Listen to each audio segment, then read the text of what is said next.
Finalmente, hablamos de los aminoácidos. Los aminoácidos, pues ya ustedes eh, tienen la noción general de que los aminoácidos son los bloques de construcción de las proteínas. Bueno, deben saber que no todos los aminoácidos se utilizan para síntesis de proteínas. Solamente unos 20 aminoácidos y algunas 2 o 3 modificaciones de unos de ellos son utilizados para la síntesis de proteínas. ¿Ustedes ya han revisado algo sobre proteínas en el componente biológico de este curso? Así que nosotros nos orientaremos o nos enfocaremos, perdón, un poco más en los aminoácidos. Si se dan cuenta, acá les llamamos L-alfa aminoácidos. Ya habíamos dicho que para el caso de los monosacáridos en la naturaleza son más abundantes los D monosacáridos, los D azúcares, y que nuestro organismo utiliza mejor estos en procesos metabólicos, los D azúcares. Por ejemplo, nuestras células son células que utilizan nada más D glucosa, pero no son capaces de utilizar L-glucosa.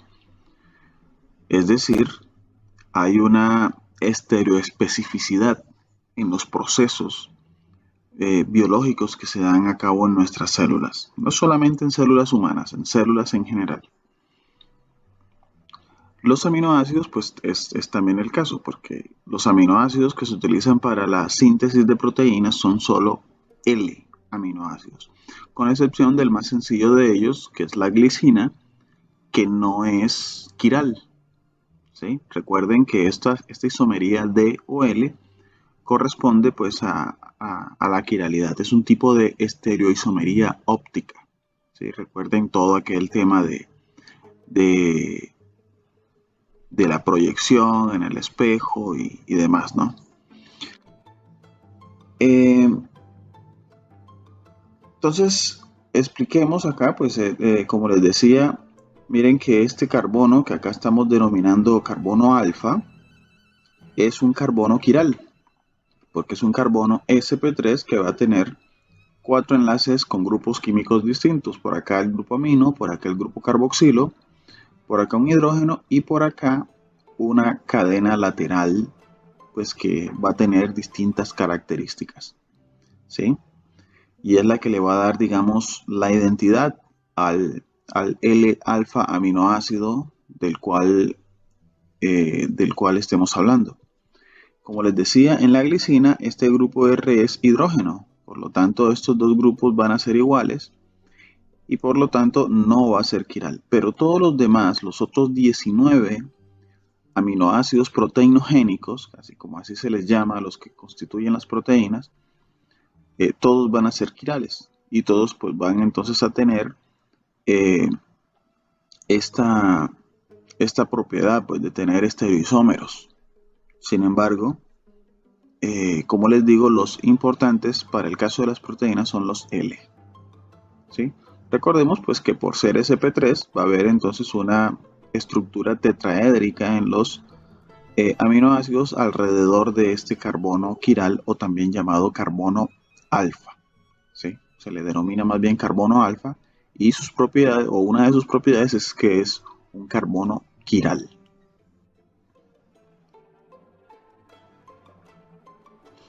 Bueno, estos 20 aminoácidos proteinogénicos, los bloques de las proteínas, los podemos clasificar en varios grupos. Varios grupos que pues han sido creados básicamente teniendo en cuenta la naturaleza de ese grupo R, de esa cadena lateral que tienen esos aminoácidos. Sí, porque de resto, lo demás, todos los aminoácidos se parecerán en eso. Todos tendrán un grupo amino, todos tendrán un grupo carboxilo, todos esos grupos amino y carboxilo estarán unidos a un carbono alfa.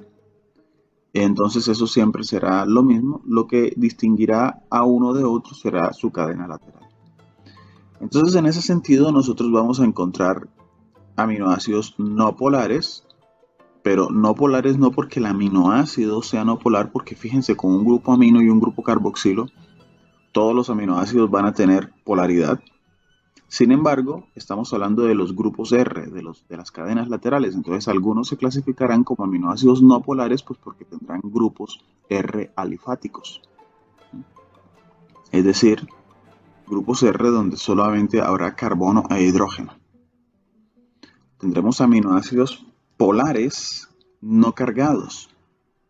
Es decir, que el grupo R contendrá un grupo químico polar, pero que no se llega nunca a cargar, es decir, nunca llega a ser positivo o negativo, nunca llega a tener una carga de ion positiva o negativa.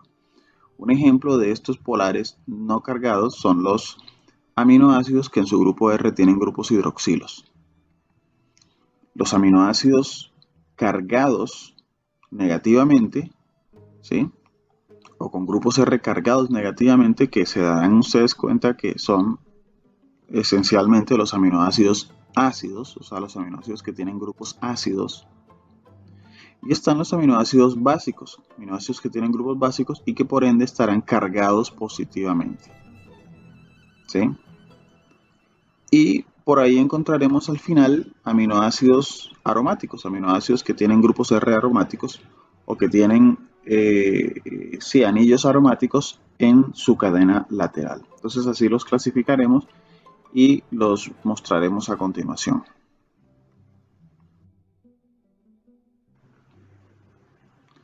Entonces aquí los ejemplos de aminoácidos, eh, los aminoácidos con grupos alifáticos son no polares, ¿sí? Observen que lo que está en rosa, en rosado, pues es el grupo R, el grupo lateral. Si se dan cuenta, lo que no está en rosado es igual para todos los aminoácidos, ¿sí? Todos los aminoácidos del grupo. El grupo amino, el grupo carboxilo, el hidrógeno y su carbono alfa. Ustedes pueden notar que el grupo amino, ¿sí?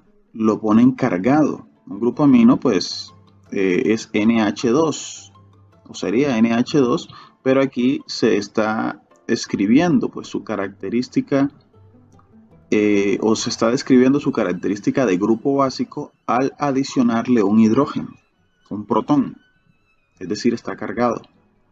Y acá al grupo carboxilo pues está haciendo énfasis en sus características ácidas al mostrarlo como ion carboxilato, es decir, que ha perdido su protón. Podría ser algo así como que perdió su protón aquí y se lo dio a este de acá. Muchos aminoácidos se encuentran de esta manera a pHs próximos a 7.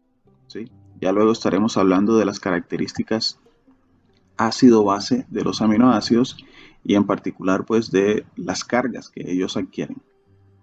Entonces, esta es la glicina, el aminoácido más sencillo, más pequeño de todos, donde el grupo R pues es un hidrógeno y eso hace pues que este carbono alfa no sea quiral para el caso de la glicina.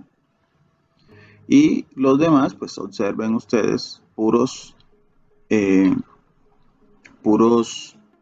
grupos alifáticos, es decir, donde nada más vamos a encontrar carbono e hidrógeno. Por eso son no polares. Entonces aquí la alanina, la prolina, miren que es puro carbono e hidrógeno. Este tiene la particularidad que se cicla, este aminoácido, pero sigue siendo un aminoácido. La valina, la leucina, isoleucina y metionina. ¿Sí?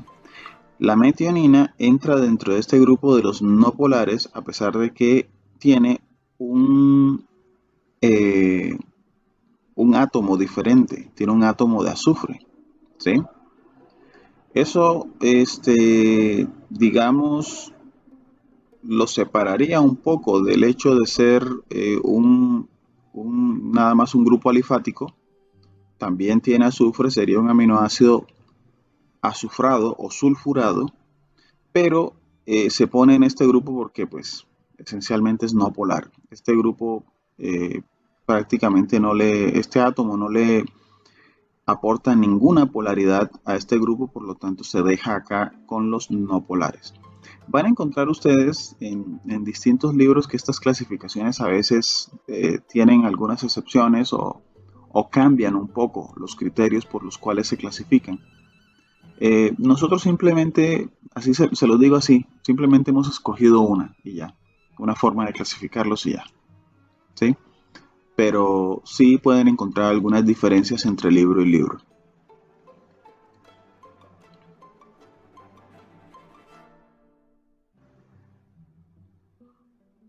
Los aminoácidos polares no cargados. Entonces miren que en sus grupos R vamos a encontrar grupos hidroxilos, como aquí en la serina, ¿sí? O en la treonina. Aquí tenemos un grupo hidroxilo en la treonina. O vamos a encontrar grupos, por ejemplo, este es un grupo sulfidrilo, se le llama, ¿sí? Miren que tiene azufre, pero este azufre que tiene acá, este es diferente al que vimos para la metionina en la diapositiva anterior, ¿sí? Porque este tiene un hidrógeno y este da unas características distintas al aminoácido. De hecho, ustedes verán que la cisteína es bien importante en las proteínas porque este grupo sulfidrilo de la cisteína hace que se formen los llamados puentes disulfuro o enlaces disulfuro que pues permiten algunos cambios en las estructuras de las proteínas, cambios importantes en las estructuras terciarias de las proteínas.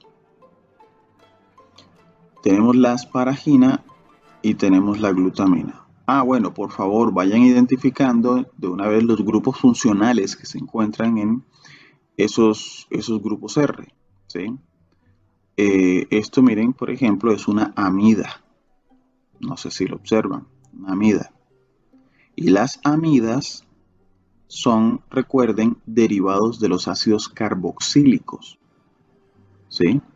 Es decir, que es posible que encontremos un ácido carboxílico asociado a esta amida que se llama asparagina. En efecto, ese ácido carboxílico relacionado o asociado con esta amida de aquí es el ácido aspartico, que es otro aminoácido que veremos luego. Y asociado a este encontraremos al ácido glutámico o glutamato también. A este se le puede también llamar al ácido asociado a la asparagina, se le puede llamar también aspartato. Y a este, que es el asociado a la glutamina, se le puede llamar también glutamato o ácido glutámico. Ya ahorita más adelante los veremos. Es importante que ustedes acá, con todos los aminoácidos, se vayan familiarizando con los nombres, un poco con las estructuras de esos grupos R, ¿sí? Tal vez no memorizarlas, pero sí saber cuáles son las características más importantes. Por ejemplo, que asparagina y glutamina son amidas, que se asocian o se relacionan mucho con los ácidos, ácido aspartico y ácido glutámico, que treonina y serina tienen grupos hidroxilo, que la cisteína es importante por tener un sulfidrilo que forma puentes de sulfuro, en fin. Es muy importante que se vayan eh, eh, familiarizando con esas características de los aminoácidos. Y bueno, en cuanto a los nombres, se suelen utilizar códigos de 3 letras. Se suelen utilizar también códigos de una letra, pero es mejor acá que familiaricemos o nos aprendamos un poquito más los códigos de 3 letras que pues, resultan de más fácil memorización. Serina sería ser, treonina sería tre, cisteína sería cis, asparagina sería ASN, glutamina sería GLN. ¿Por qué no es ASP o GLU? Pues porque esos serían los del ácido aspartico y ácido glutámico respectivamente. Ahorita lo vamos a ver.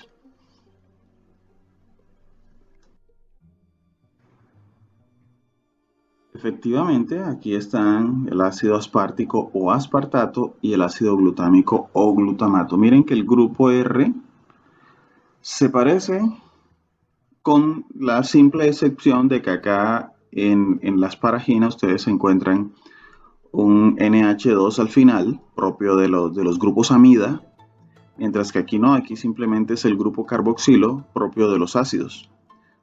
Y aquí el glutamato, pues lo propio, pero aquí con el grupo carboxilo en vez del grupo amida, ¿sí? Pero es aspartato y es glutamato, ácido glutámico, ácido aspartico y ácido glutámico. Y estos pues pertenecen a los grupos cargados negativamente o también denominados aminoácidos ácidos. Pues yo creo que no requiere mayor explicación del por qué se les llama aminoácidos ácidos. Y acá encontramos los 3 aminoácidos básicos de este grupo de 20 aminoácidos proteinogénicos. Los aminoácidos con grupos R cargados positivamente. Sí, miren ustedes que los grupos R, en este caso que contienen, pues contienen nitrógeno. ¿Sí? Nitrógeno aquí, nitrógeno acá, nitrógeno por acá. Y ya lo hemos dicho, ya lo entendemos, por eso no requiere mayores explicaciones, porque ya en todo el curso, por eso vimos todo lo que vimos anteriormente. Ya debemos entender que los nitrógenos aquí, la presencia de nitrógenos acá, pues simplemente nos indican que son aminoácidos con carga positiva por el grupo amino y que tienen ciertas características básicas. Sobre todo este y este, ¿sí? En realidad la histidina no es tan básico, pero bueno, es porque tiene aquí algunas características aquí en su estructura que no permiten que sean unos nitrógenos que reciban hidrógenos, que reciban protones de manera eficiente, pero en particular la lisina y la arginina sí son bastante básicos, ¿no? La histidina es un poco menos básico, pero igual se clasifican aquí dentro de los grupos R cargados positivamente. Entonces, recuerden ver estas características. Miren la lisina, tiene un grupo amino al final, lo cual lo vuelve básico y lo cual lo va a volver cargado positivamente a ciertos pHs. Miren que esto sería un grupo NH2, pero que puede recibir un protón, por lo tanto se carga positivamente. La arginina, que miren que tiene 3 nitrógenos. Este grupo que tiene la arginina aquí se le llama grupo guanidinio, ¿sí? Y pues miren que aquí tiene 3 nitrógenos y también hay uno de los nitrógenos que se carga positivamente. Y la histidina, aquí tenemos la histidina, también un aminoácido básico. Por favor, familiarícense con estos grupos R. La lisina tendría un código de 3 letras de LIS, ARG y HIS. Serían los códigos de 3 letras para estos aminoácidos.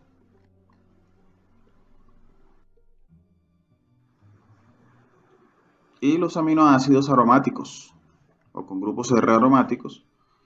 Miren la fenilalanina, ¿sí? Tiene un grupo. Miren que no es simplemente un anillo de benceno que tiene aquí, sino que es un CH2 y luego pues el grupo fenil. Miren que se le llama fenilalanina. Hay un aminoácido que se llama alanina, que sería, aquí el grupo R sería CH3. Pero fíjense que reemplazamos un hidrógeno de esa alanina, reemplazaríamos un hidrógeno por el grupo fenil y por eso se llama entonces fenilalanina, ¿sí? La tirosina es como un derivado de la fenilalanina, simplemente que le agregamos un hidroxilo al final, es decir, esto es un fenol. Recuerden, los fenoles son donde encontramos grupos OH unidos a anillos aromáticos. Y el último de los aminoácidos aromáticos, el triptófano o triptofano, ¿sí? Se le puede llamar. Miren que contiene nitrógeno también, el triptofano, ¿sí? Pero esencialmente es aromático. En primer término es aromático. No se carga positivamente como para incluirlo dentro de la categoría de los aminoácidos básicos. O pues simplemente por ser aromático se deja acá de este lado. ¿Sí? Se deja acá de este lado. Y aquí como serían los códigos de 3 letras, FEN, TIR y TRP. En este caso sí se utiliza mejor TRP simplemente para una mejor identificación del aminoácido, ¿no?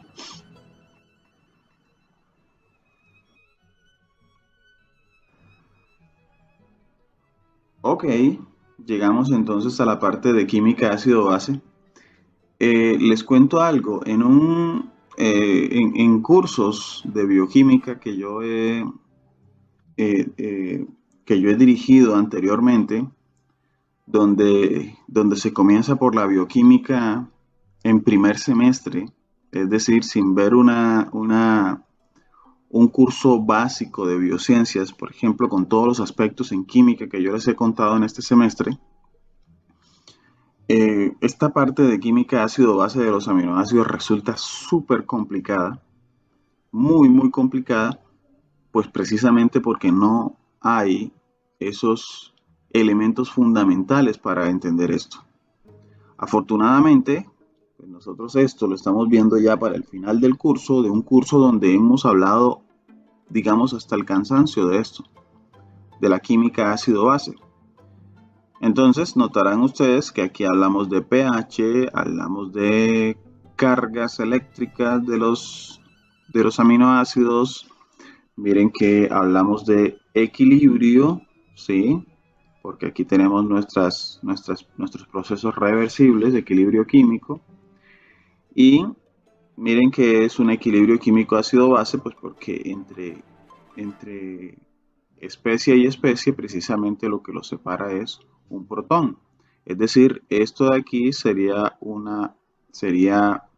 ácido conjugado de esto y esto a su vez sería un ácido conjugado de este. ¿Sí? Este también sería base conjugada de este. Digamos que esta especie sería base y ácido conjugado de otras dos especies. Habíamos dicho ya en temas anteriores que los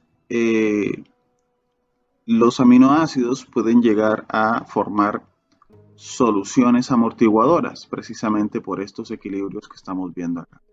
Y también habíamos dicho que los aminoácidos son ácidos polipróticos débiles, se comportan como ácidos polipróticos débiles y aquí lo estamos viendo, ¿no? Aminoácidos pueden liberar varios protones, justo como lo hacen los ácidos polipróticos débiles. Pero ustedes, bueno, ustedes dirán, pero a ver, aquí tenemos un ácido, un aminoácido, tenemos un grupo carboxilo que se comporta como ácido y tenemos un grupo amino que los grupos aminos nosotros sabemos que son bases o se comportan como bases. Sin embargo, observen que aquí el grupo amino lo estamos viendo en su forma completamente protonada, es decir, el grupo amino sería un NH2, pero si le agregamos un protón sería NH3, ¿cierto? NH3 más. ¿Y qué es un grupo amino con un protón? Pues simplemente el ácido conjugado de ese grupo amino. Por lo tanto, este grupo amino aquí se está comportando realmente como un ácido. Es decir, yo tengo dos grupos ácidos aquí, este y este. Y la pregunta sería, ¿eso en qué momento sucede? ¿Cuándo el aminoácido, en qué momento al aminoácido yo puedo hacer que se comporte completamente como un ácido? Es decir, que tanto el grupo carboxilo como el grupo amino se comporten como ácidos. Recuerden que para comportarse como ácido, el grupo tiene que estar en capacidad de donar un protón. Y aquí el carboxilo puede donar un protón y el grupo amino puede donar un protón, porque vendría a ser el ácido conjugado del grupo amino, este que tenemos aquí, la forma cargada positivamente, la forma catiónica. ¿Sí? Entonces, ¿en qué momentos ocurre eso? Pues ocurre cuando los pHs, o cuando el pH, perdón, es fuertemente ácido. Es decir, cuando el pH está alrededor de 1. ¿sí? O, no sé, cero, o mejor dicho, cuando el pH lo llevamos a regiones ácidas. Cuando el pH lo llevamos a regiones ácidas, recuerden, ¿qué sucede cuando el pH es muy ácido? La concentración de protones es alta. Y si la concentración de protones es alta, ¿hacia dónde tenderá el equilibrio? Pues tenderá hacia la formación de estas formas protonadas, ¿sí? Tanto del grupo amino como del grupo carboxilo. Si quieren, ustedes hagan el ejercicio con un papel y lápiz y escriban una ecuación de equilibrio tanto para un ácido como para no sé, el amoníaco, ¿sí? Y, y hagan el ejercicio de disminuir el pH, ¿sí? Así como se hizo incluso en el segundo parcial de este tema, de este curso.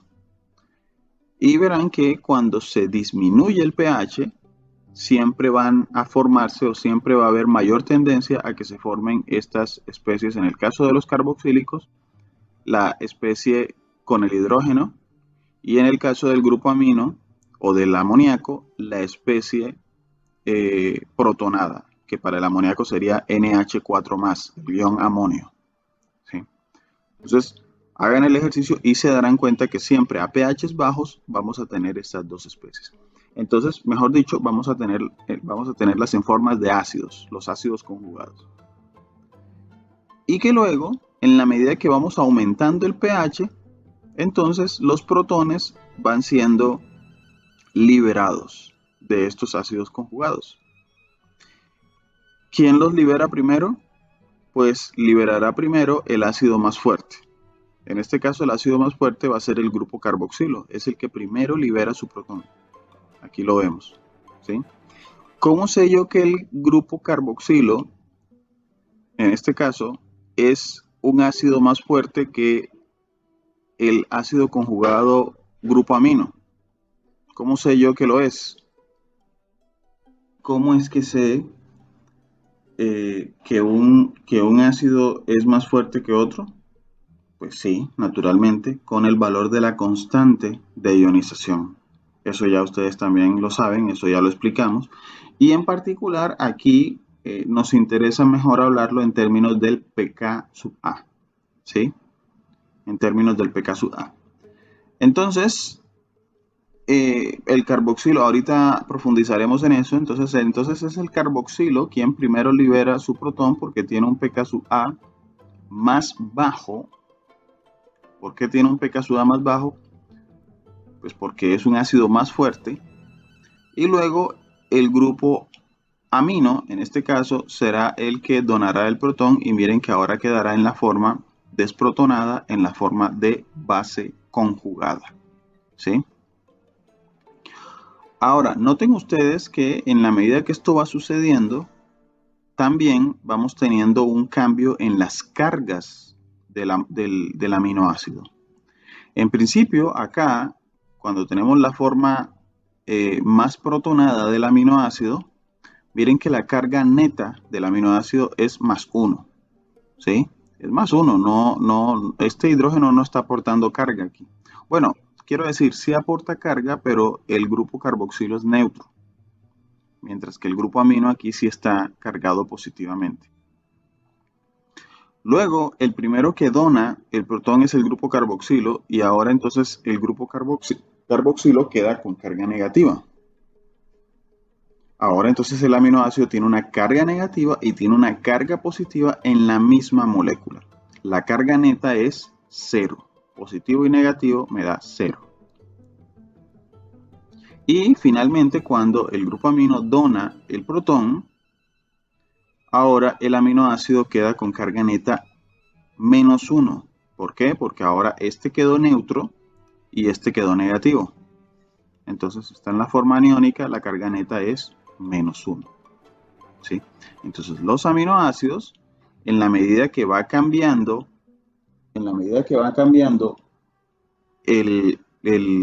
o que se va donando el protón, el aminoácido va cambiando su carga eléctrica. El aminoácido va cambiando su carga eléctrica. Y pues eso tiene unas implicaciones que luego les estaré comentando. Ahora observen ustedes que hay una especie en particular que tiene una carga neta de cero. Pero fíjense, esto es bien curioso porque tiene una carga neta de cero, pero el aminoácido sí tiene carga. Miren que tiene un grupo cargado positivamente y un grupo cargado negativamente. O sea, sigue siendo un ion, pero es un ion con carga cero. Curioso, ¿no? Entonces, a ese ion con carga cero, recibe un nombre, se le dio un nombre que viene, bueno, que viene del alemán, o que es un nombre alemán, que quiere decir precisamente eso, ion con carga neutra. Y esa definición o esa denominación alemana es Zwitterion. Y así pues se le ha denominado y así en todo el mundo y así se le conoce Zwitterion a esta forma del aminoácido con carga neta cero. ¿Sí? Con carga neta cero. Entonces, todos los aminoácidos van a tener un Zwitterion que nosotros vamos a tener que identificar y que saber cuándo lo tenemos presente.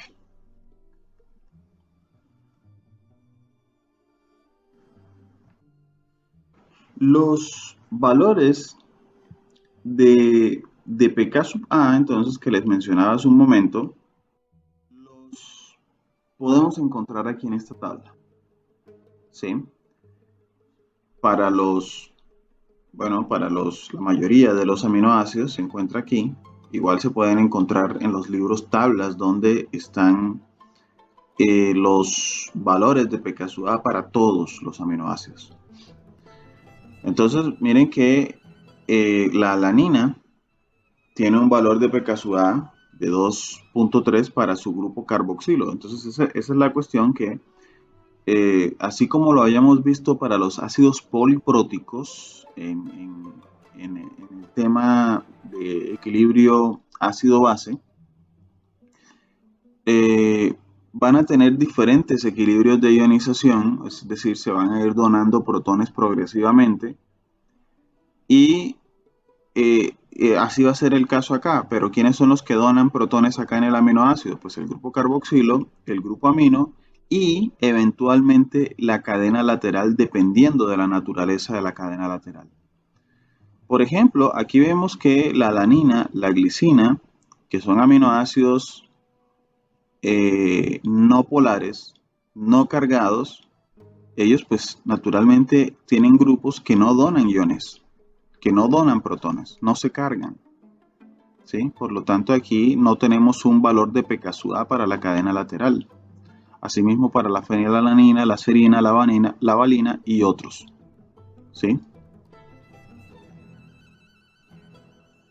¿Ok?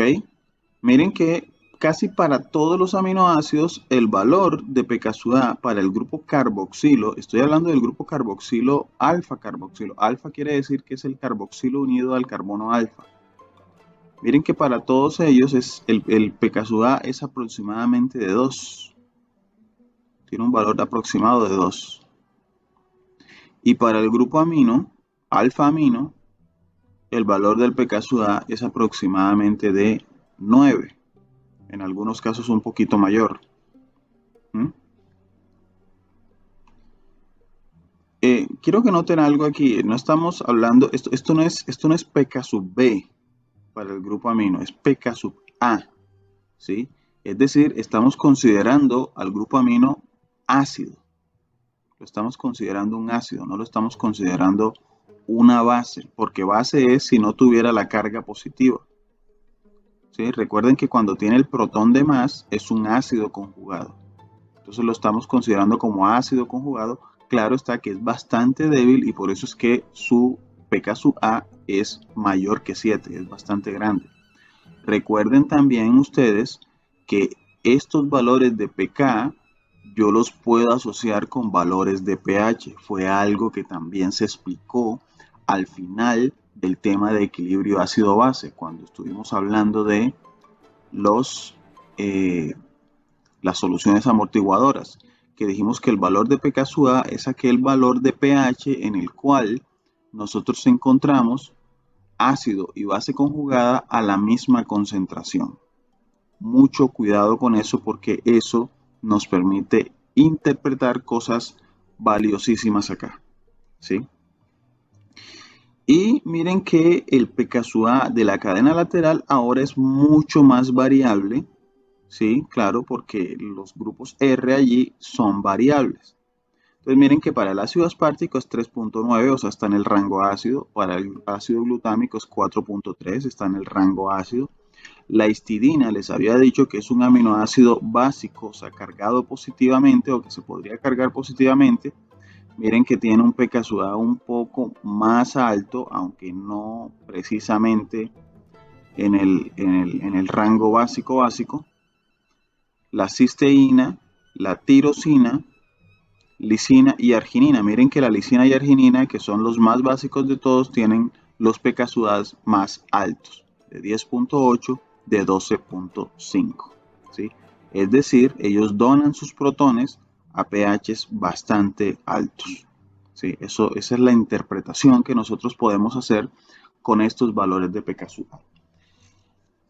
Y como les decía, ustedes pueden consultar estas tablas ya más detalladas en libros. ¿sí? Por ejemplo, el libro que yo pues les recomiendo aquí para estudiar estos temas, que es la bioquímica de Leninger. Ahí encuentran ustedes toda una página dedicada a la clasificación de los 20 aminoácidos proteinogénicos.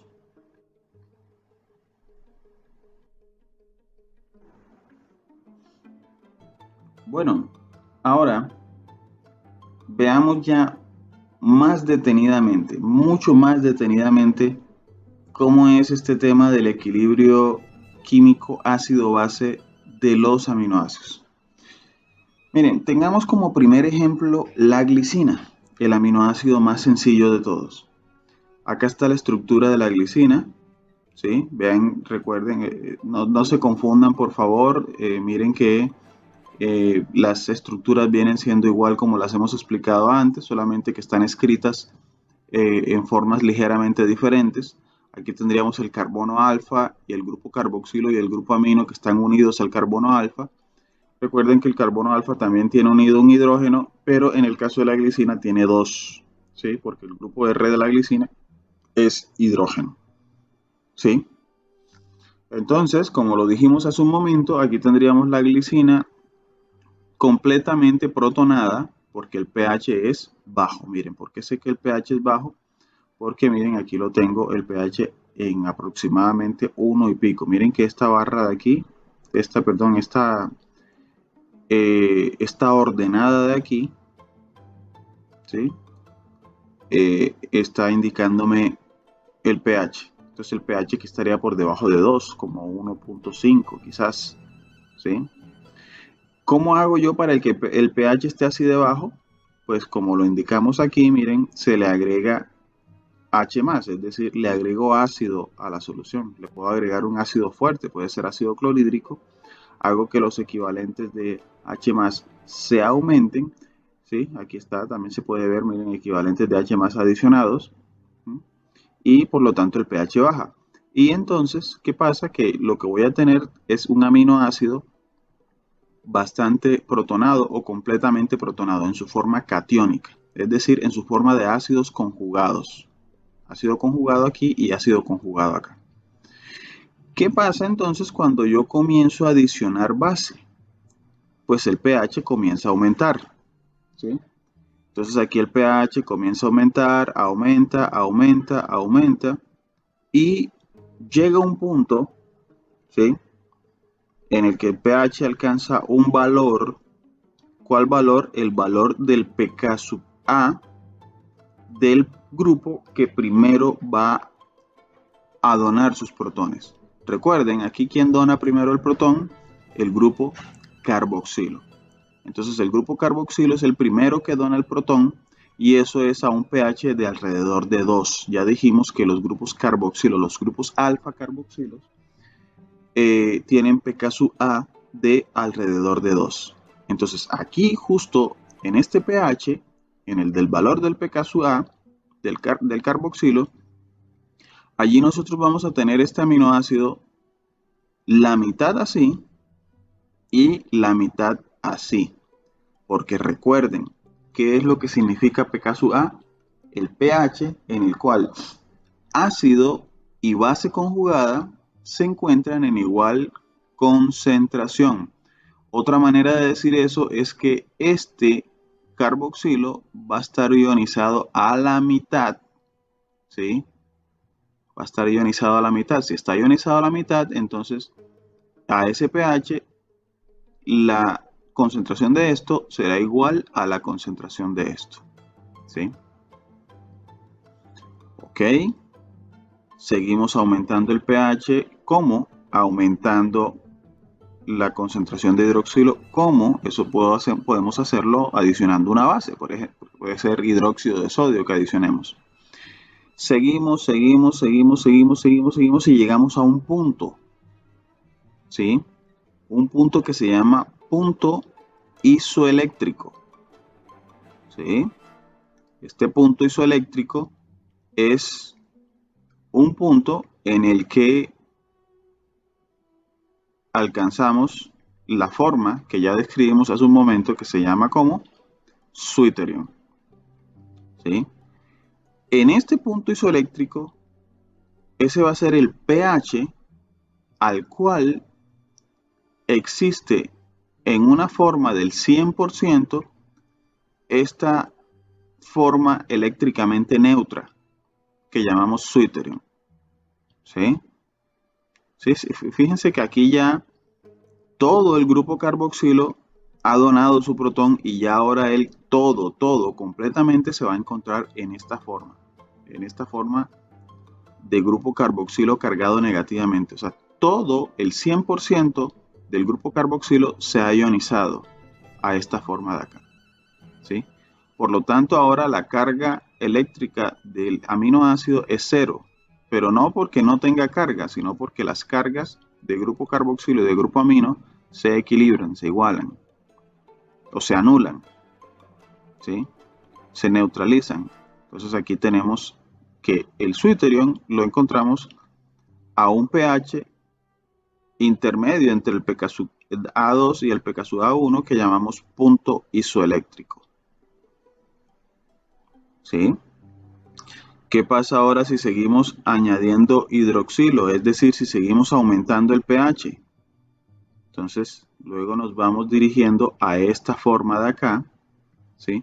¿Por qué? Porque ahora va a ser el grupo amino quien va a comenzar a donar su protón. Lo va donando, y cuando llegamos al valor del pK sub A del grupo amino, ¿sí? Del grupo alfa amino, ¿qué podemos decir aquí? Pues exactamente lo que mencionamos para acá, para el caso del grupo carboxilo.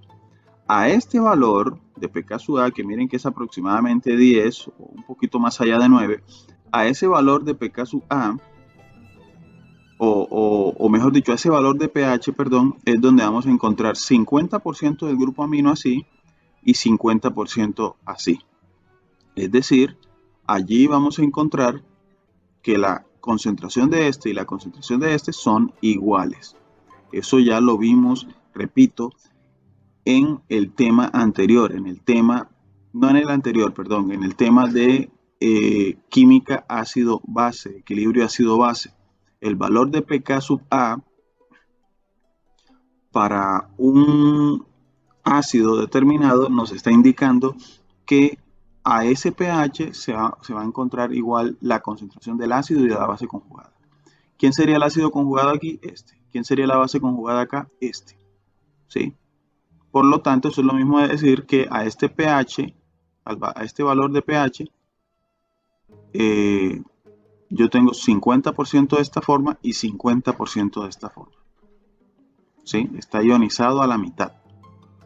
Si seguimos aumentando el pH por adición de más hidróxido, pues simplemente estamos llevando el aminoácido definitivamente a esta forma de acá, que es la forma aniónica, la forma cargada negativamente. Entonces, esto es lo que llamamos una curva de titulación. Esto se hace, pues, ya como lo vieron ustedes, añadiendo hidróxido y luego graficando, midiendo los valores de pH y graficando. Noten ustedes que hay unos valores aquí, este valor aquí como esta región así como en rosita y esta región así como en azul, que son regiones donde el pH no cambia mucho, a pesar de que se está adicionando base. Miren que el pH no cambia tanto como por ejemplo en este punto cambia mucho, ¿sí? Estas son regiones que están ligeramente amortiguadas. ¿Por qué? Pues pues precisamente porque son regiones donde las concentraciones de ácido y base conjugada tienden a ser más o menos iguales y tienden a ser eh, apreciables en los dos casos, ¿sí? Que es lo que necesita un amortiguador de pH. Y bueno, acá para el caso lo vamos a analizar, aquí lo analizamos con el aminoácido más simple de todos, acá lo vamos a analizar con un aminoácido pues que ya es un poco más complejo, un poco más complicado por la razón que este aminoácido pues tiene un grupo R ionizable. Si observen que para el caso de la lisina pues este grupo es ionizable, este de aquí miren que tiene un grupo amino al final y bueno, ¿cuál sería? O sea, la estrategia siempre es llevar el aminoácido hacia los pHs más bajos. Miren que siempre se arranca desde el pH próximo a 0 o próximo a 1, ¿sí? Es decir, cuando todos los grupos se encuentran protonados, todos tienen sus protones completos. Cuando el pH es muy ácido, todos tienen sus protones completos. Recuerden, hagan el ejercicio, tomen un par ácido-base conjugado y analicen hacia dónde se desplaza el equilibrio cuando bajamos el pH. Y van a encontrar que todo lo que vamos a encontrar de las dos de ácido base conjugado va a ser que se favorece la formación del ácido conjugado. ¿Sí? Eso es lo que se favorece.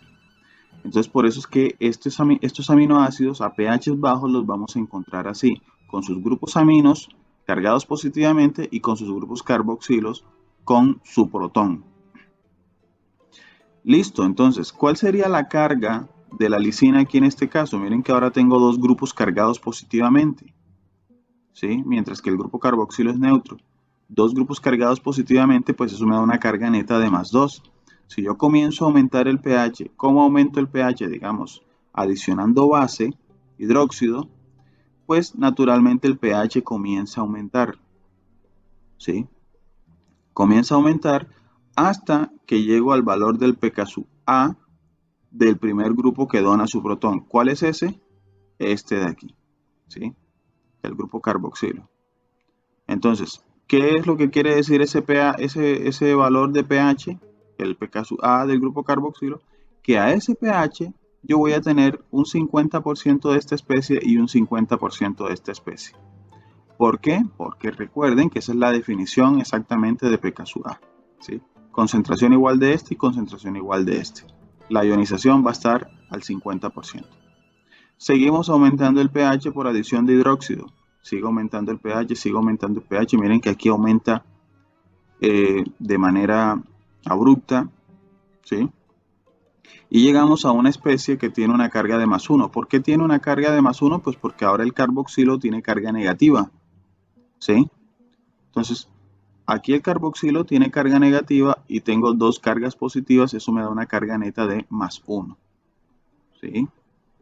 Sigo añadiendo hidróxido hasta que llego al valor del pKa2, es decir, del grupo, del siguiente grupo en donar sus protones.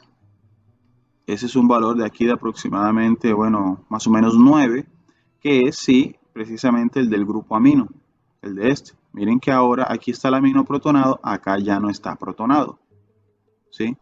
¿Cómo sé yo quién dona primero su protón? Pues por el valor del pKa. Yo tengo que conocer los valores de pKa de cada uno de los grupos que conforman un aminoácido. Y eso, ¿cómo lo conozco? Pues fácil, en tablas. Esa es información que está disponible, ¿sí? Pues noten que aquí en este valor de pK sub A2, ¿qué es lo que sucede? Pues tengo mitad de este, está ionizado al 50%, es decir, las concentraciones de este y la concentración de este va a ser igual. ¿Por qué? Porque esa es la definición de pK sub A, ¿sí? Seguimos aumentando el pH por la adición de hidróxido y llegamos entonces a la carga cero del aminoácido. ¿Por qué? Porque aquí este es negativo, ya este fue el primero que donó su protón, luego este lo donó y quedó ahora neutro, y este todavía está sin donar su protón, o sea, tiene carga positiva, es decir, tengo una carga negativa y una carga positiva en el aminoácido. Y esa carga negativa y esa carga positiva se neutralizan, me da entonces una carga de cero, y ahí en esa carga de cero es lo que llamamos nosotros el zwitterion de la lisina. Es este, el zwitterion de la lisina. ¿Sí? ¿A qué pH se da esta forma de zwitterion en un 100%? Pues a un pH que llamamos punto isoeléctrico, y que es un pH intermedio entre el pK sub A2 y el pK sub A3, que todavía no lo hemos alcanzado ese valor de pH, pero es intermedio entre los dos, ¿sí? Así como acá fue intermedio, este punto isoeléctrico fue intermedio entre el pK sub A1 y el pK sub A2, acá es intermedio entre el pK sub A2 y el pK sub A3. Puse estos dos ejemplos porque fíjense que siempre el punto isoeléctrico es un punto intermedio entre dos pK sub A, ¿sí? Acá es intermedio entre el pK sub A1 y pK sub A2, los únicos dos pK sub A que tiene este aminoácido. Acá es intermedio entre el pK sub A2 y el pK sub A3, no es intermedio entre los tres pK sub A, es intermedio entre dos nada más, ¿sí? Entonces seguimos aumentando pH por adición de hidróxido y finalmente llegamos al pK sub A3, que es ese pH en el que encontramos 50% de esto y 50% de este. ¿Por qué? Porque ahora este grupo de acá, el último grupo, el grupo amino, es el que está donando sus protones. Si seguimos aumentando ese pH por adición de más hidróxido, pues finalmente llegaremos a que el aminoácido alcanza toda su forma aniónica, es decir, lo vamos a encontrar en forma completamente aniónica. Todo el mundo ya ha donado su protón acá, ¿sí?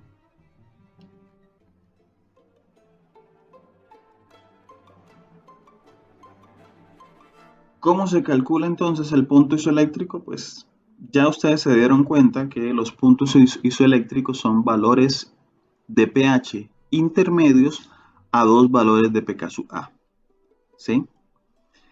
¿Y cuáles son esos dos valores de pK sub A? Pues yo tengo que saberlos escoger porque son los valores de pK sub A que rodean al zwitterion, ¿sí? Entonces ya ustedes se dieron cuenta ahorita en el ejemplo de la lisina que eran el punto intermedio entre el pK sub A2 y el pK sub A3.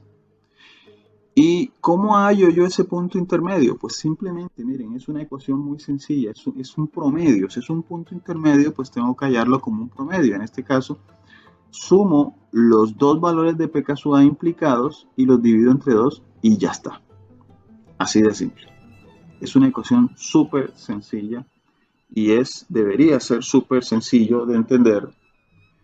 Y pues entender que no para todos los aminoácidos va a ser siempre el mismo valor o van a ser siempre los mismos pK sub A los que yo utilizo para calcular el punto isoeléctrico. Miren, aquí en este caso, ya este no es no es un aminoácido básico como la lisina, sino un ácido, el ácido aspartico. Miren, aquí tenemos la forma completamente protonada. Aquí, por favor, no se vayan a confundir. Aquí el ácido aspartico simplemente lo escribimos de una manera distinta. Pero vean, aquí está el grupo carboxilo, aquí está el grupo amino, este de aquí sería el carbono alfa y este sería el grupo R. ¿Quién dona primero su protón? Aquí está indicado, ¿sí? Esto no es un grupo hidroxilo, es el grupo carboxilo, no lo vayan a confundir. Aquí está donando el protón, mírenlo, aquí lo dona, ¿sí? El valor de pK sub A para ese grupo alfa carboxilo es 2.09. Aquí tiene carga entonces neta de más 1, el aminoácido, Si dona el protón, entonces ahora la carga neta es de ¿cuánto? De 0, porque ahora esto es negativo, esto es positivo y esto de acá es neutro. ¿Sí? ¿Quién dona el protón ahorita? Pues no lo va a donar el grupo amino. El grupo amino tiene un pKa de 9.82. ¿Sí? Lo dona quien le sigue en pKa. Entonces ese es el grupo R, o sea, el grupo carboxilo del grupo R del ácido aspartico, que tiene un pKa de 3.86. Entonces ahora ese es el que dona su protón, ¿sí? Este es el que dona su protón y se forma entonces se queda entonces la forma eléctrica negativa de -1 del ácido aspartico. Y finalmente, ¿quién dona el protón? Pues el grupo amino, aquí lo vemos, el pKa de 9.82, lo dona, lo libera y queda finalmente el ácido aspartico con una carga de -2. Ahora, ¿dónde fue que se formó? ¿Dónde fue que quedó implicado el switterium? Aquí, la carga neta 0. ¿Cuáles son los pKa alrededor del switterium? 2.09 y 3.86. Por lo tanto, el punto intermedio de pH entre estos dos pKa es el punto isoeléctrico del aminoácido, el punto en el cual encontramos al switterium a un 100%. ¿Sí? ¿Cómo se halla eso? Entonces el promedio entre estos dos valores de pH, 3.02. Y ya está. Así se halla ese punto isoeléctrico. Pero vean, los pKa no me van a servir solamente para hallar un punto isoeléctrico. ¿Sí? Me pueden servir para otras cosas. Por ejemplo, yo les puedo preguntar a ustedes, el ácido aspartico, ¿a qué pH lo encontramos con carga de -1? Ah, con carga de -1. Entonces yo busco la forma cargada eléctrica -1. Ah, es esta, la forma eléctrica -1. ¿A qué pH creen ustedes que está el aminoácido en su forma de -1? Pues si se dan cuenta, es una forma intermedia. Es una forma intermedia entre este valor de pH y este valor de pH. Es más, yo hasta puedo sumar 3.86 con 9.82, lo divido entre 2 y eso me va a dar este valor de pH. Eso 3.86 y 9.82, eso más o menos me está dando como 13 punto y algo. O sea que este aminoácido yo lo voy a encontrar cargado -1 por allá un pH de 6 punto y algo, un poquito menos de 14, ¿sí? Si no estoy mal. Un poquito menos de 7, perdón, ¿sí? Si no estoy mal. Miren que aquí lo dice, alrededor de un pH de alrededor de 6, entre 6 y 8, ¿sí? ¿Ok? Y pues yo podría preguntar, bueno, ¿y a qué pH yo lo encuentro en su forma cargada de -2? Entonces ustedes simplemente pueden decir, miren, pH por encima de 9.82 me van a dar un aminoácido cargado, un ácido aspartico cargado -2. Yo podría preguntar, bueno, ¿y a qué pH lo encuentro cargado +1? Ah, bueno, a pHs por debajo de 2.09 yo voy a encontrar el aminoácido principalmente en su forma +1. ¿Sí? Bueno, digamos, podríamos decir también, y a 2.09, ¿cómo es la carga del ácido aspartico? Ah, bueno, a 2.09 la carga del ácido aspartico, recuerden, 2.09 es el valor de pKa, entonces la carga va a ser 50% +1, 50% 0. ¿Y a qué carga lo encontraremos a un pH de 3.86? Ah, bueno, fácil, 50% carga 0, 50% -1. Entonces fíjense ustedes que yo a estos valores de pKa yo les puedo sacar un montón de información. ¿Sí? Yo les puedo sacar un montón de información. Por ejemplo, a mí me interesaría saber el ácido aspartico a un pH de a un pH neutro o a un pH fisiológico, aproximadamente a qué carga se encuentra este ácido aspartico. ya lo vimos que, miren, alrededor de 6 a 8, que es el pH fisiológico, el ácido aspartico lo vamos a encontrar con una carga neta de -1. ¿Sí? ¿Cómo hice para hallar eso? Pues yo tengo que ver en qué rango de pH está el pH fisiológico. El pH fisiológico, miren que va a estar entre 3,86 y 9,82, ¿verdad?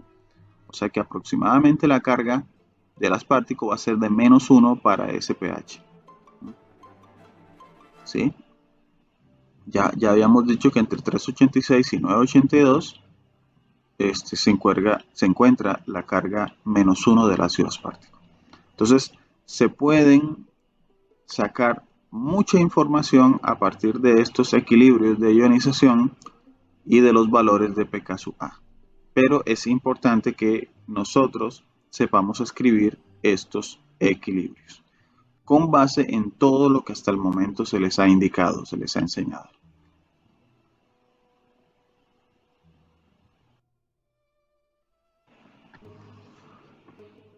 Y para finalizar, quiero pues mencionarles algo.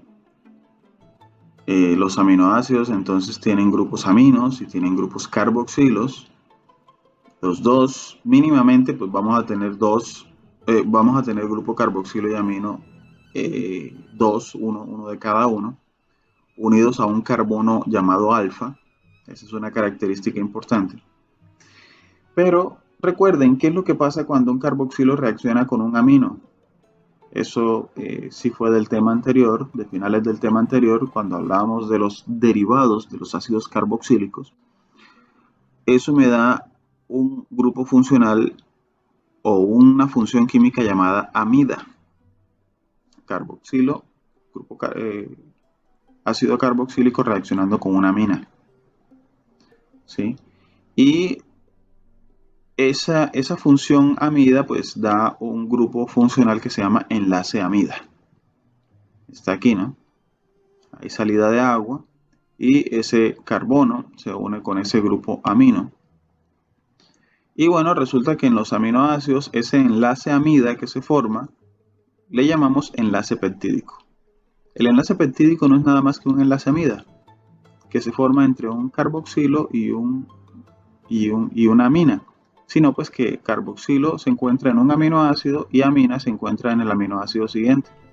Y nosotros podemos, fíjense que ahora ese compuesto que se forma, que se llama péptido o dipéptido, ahora también va a quedar con un amino libre por un lado y va a quedar con un carboxilo libre y puede entonces unírsele otro aminoácido y quedaría un tripéptido.